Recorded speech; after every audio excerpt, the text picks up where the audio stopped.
Matagal ko na po itong na-vlog. Dalawang klase ng seasonal farm worker.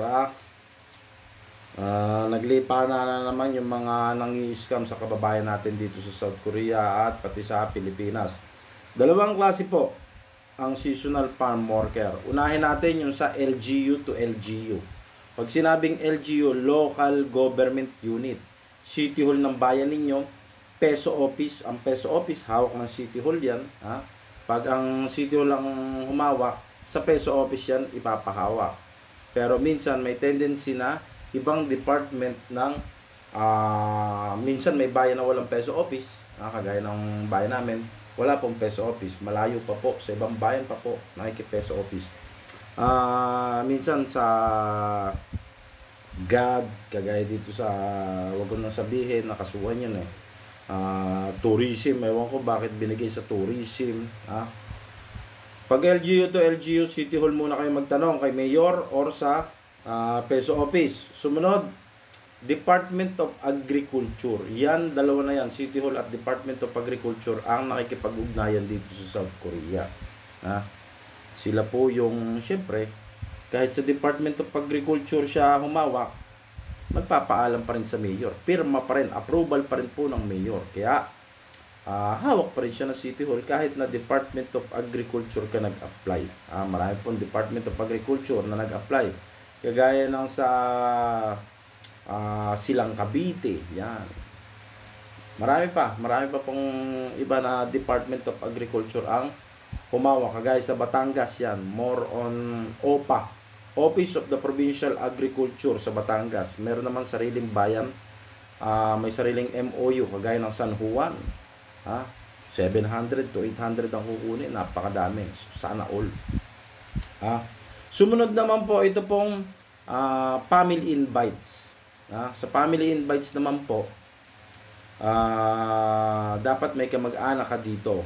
F6 to F5 visa or naturalized Korean citizen. Kumbaga, parang yung si Justin Brownlee na naturalized na lang dito. F5, F6 ang visa or asawa ng Koreano. Yan po ang pwede mag-invite. Ngayon, sa family invites, may category po yan kung hanggang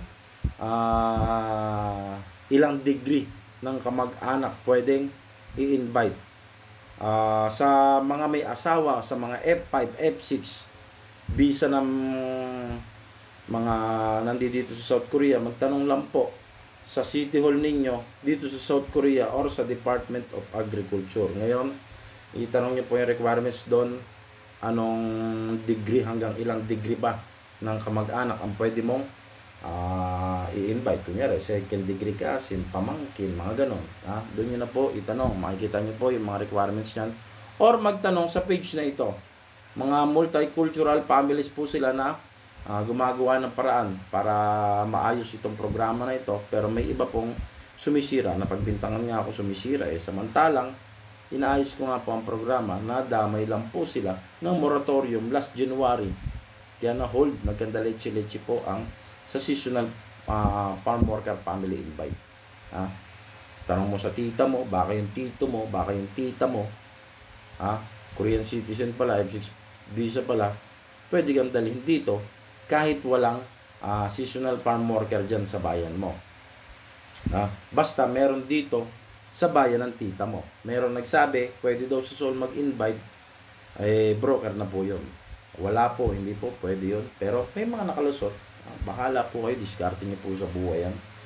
Once na malaman ay immigration, si Bakyan visa ninyo.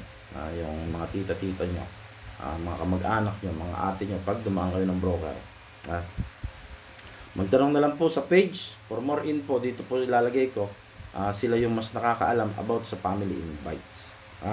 Gastos po, bawal po ang may processing fee, bawal ang may broker, bawal ang may middleman, at bawal ang may agency sa seasonal farm worker. Ipinagbabawal po yan ng government ng South Korea. Marami pa rin nakakalusot dahil inililihim ng mga farmer makarating lang ng South Korea. Sahod po, maabot ng 87,000, wala pang kaltas yan. 20% ng food and accommodation na nasasahod, basic salary.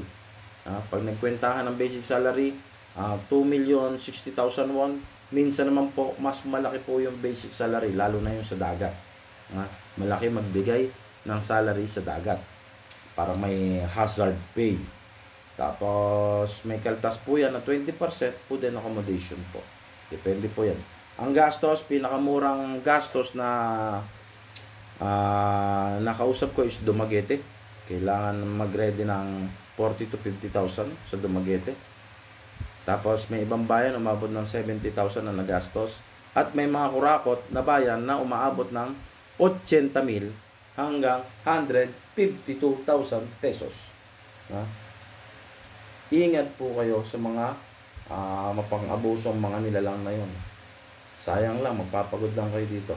Pag sa kanila lang mapupunta yung sahod niya. God bless po sa lahat. For more info pala, note kayo ng mga video kung dami kong ina-upload. Paulit-ulit na lang tong content na to Kasi ang dami nagtatanong. Sa nakapanood na alam ng proseso, i-share nyo naman po. God bless.